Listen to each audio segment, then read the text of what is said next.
વાગરામાં એક અજીબોગરીબ ચોરીની ઘટના સામે આવી છે। સોના ચાંદી કે રોકડ નહીં પણ વાગરા તાલુકા કોંગ્રેસ કાર્યાલય ખાતે સાયખા ગુમ પંચાયતના ઉમેદવારના ફોર્મ ચોરી થવા પામ્યા છે। ઘટનાની જાણ થતાં તાલુકા કોંગ્રેસના પ્રમુખ આસિફ પટેલે કાર્યકરો તેમજ સરપંચ પદના ઉમેદવારો સાથે તાત્કાલિક વાગરા પોલીસ મથકે દોડી જઈ ફરિયાદ આપી હતી।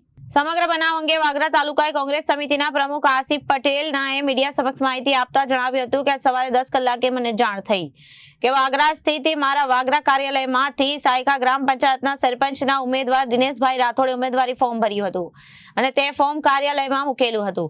જે ઉમેદવારીની ફોર્મમાં ચોરી થઈ છે જેની જાણ થતાં જ હું અને કાર્યકરો તાબડતોબ કોંગ્રેસ કાર્યાલય ખાતે દોડી ગયા હતા, જ્યાં જાણવા મળ્યું હતું કે ટેબલના ડ્રોરમાં મૂકેલી ઉમેદવારી ફોર્મ જણાઈ આવ્યું ન હતું અને ઓફિસમાં શોધખોળ કરવા છતાંય તે નહીં મળી આવતા ચોરી થઈ હોવાનું માલુમ પડ્યું હતું।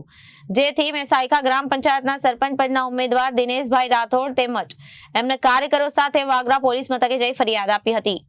વાગરા તાલુકા કોંગ્રેસ સમિતિ પ્રમુખ શ્રી આસિફભાઈ પટેલ, આજનો સવારમાં મને 10 વાગે મેસેજ મળેલ કે વાગરા તાલુકા કોંગ્રેસ સમિતિ પરથી તમારા ધ્રોવડમાંથી સાયખા ગ્રામ પંચાયત જે સરપંચ પદના ઉમેદવાર આદિવાસી કોંગ્રેસ સમિતિ સેલના પ્રમુખ દિનેશભાઈ રાઠોડ છે, તેમના ફોર્મ 3 દિવસથી અહીંયા વકીલ થ્રુ અમે ફોર્મ ભરેલા જે મારા ધ્રોવડમાં મૂકેલા હતા।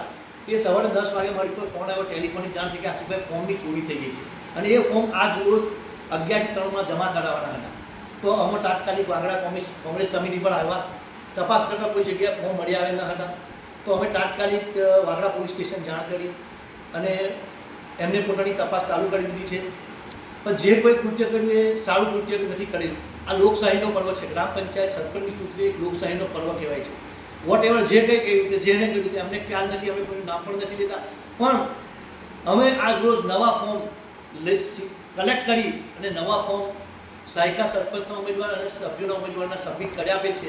જે આપણી પ્રિન્ટ મીડિયાના માધ્યમથી જાહેર જનતાને જણાવવા મળ્યું છે કે સાયખાના ફોર્મ જે ચોરી થઈ ગયા હતા મારી ઓફિસમાંથી પોલીસે એની તપાસ કરીએ છીએ। નવા ફોર્મ લઈ નવું સબમિશન 11 થી 3 માં કરી આપેલું છે અને રાબેતા મુજબ જે લોકશાહીનો પર્વ છે એ ઉજવાશે અને જે દિવસે ચૂંટણીની પ્રક્રિયા જે રીતના થશે તે થશે।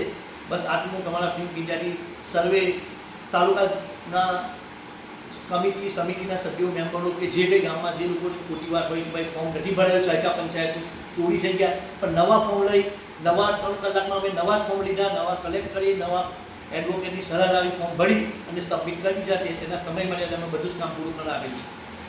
Bureau report, Janadesh news.